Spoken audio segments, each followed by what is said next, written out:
enormously inspired and proud by my old man. I'm just enormously proud and grateful for what our emergency services people do. And maybe, and I'm sorry I'm emotional, but I think it's maybe because when you're living with it, you get to understand the enormity of it.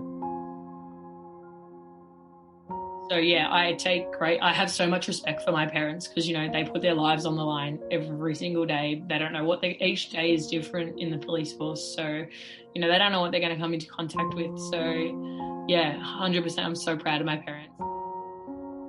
I have a much better perspective on the world. That a good positive, you know, we're self-dependent and self-reliant a lot.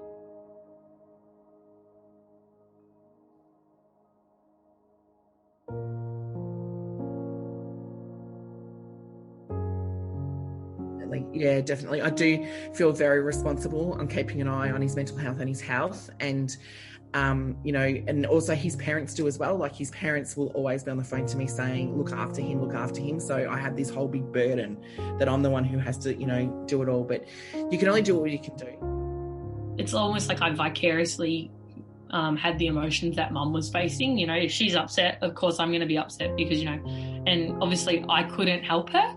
So, of course, yeah, that played a massive part. I couldn't help her. You know, I couldn't fix her, if that makes sense. So, you know, that made me feel really guilty about myself and really anxious. And, you know. But I think in those situations when I was so young and when it was happening, I just didn't know what to do because I wasn't educated on what I needed to do to help mum. Definite changes with him, but I didn't know what to look for. And so then all of a sudden it was him pulling me aside to say, I need you to know that I've been having suicidal ideations and I'm not in a good place. And so that was just like another slap in the face when I thought we'd gotten to a good spot where, yeah, like in hindsight, oh yeah, he was binge eating and he was, you know, not exercising anymore. And there was a storm, or if they needed to have a search or something like that go on, he would, you know, just disappear for a few days.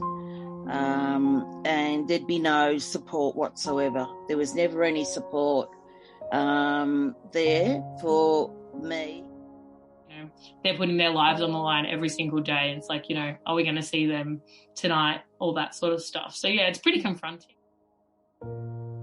So, you know, those long periods where he was away, just, you know, fires that burn for weeks on end.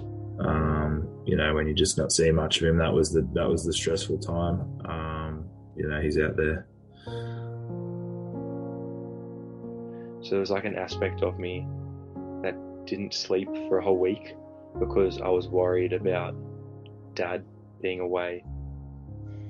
Families need to know what to look for because we're the ones that are with them at home and we're the ones that see the fallout. But if you don't know what you're looking for, you don't know if they've just had a bad day or if it's when one bad day turns into 2 bad days and 3 bad days. We won't get included in some sort of things because, you know, they'll do things that probably won't be legal as such. But a lot, yeah, we don't get invited to a lot of things. So it puts our social lives in sort of a different way. I remember being frustrated as hell at any family functions, Christmas, birthdays, any special time that I'd driven over an hour to see my mum, and she would rush out the door when the pager went off, leaving us all there without her. I hated it. I felt like it was more important than we were.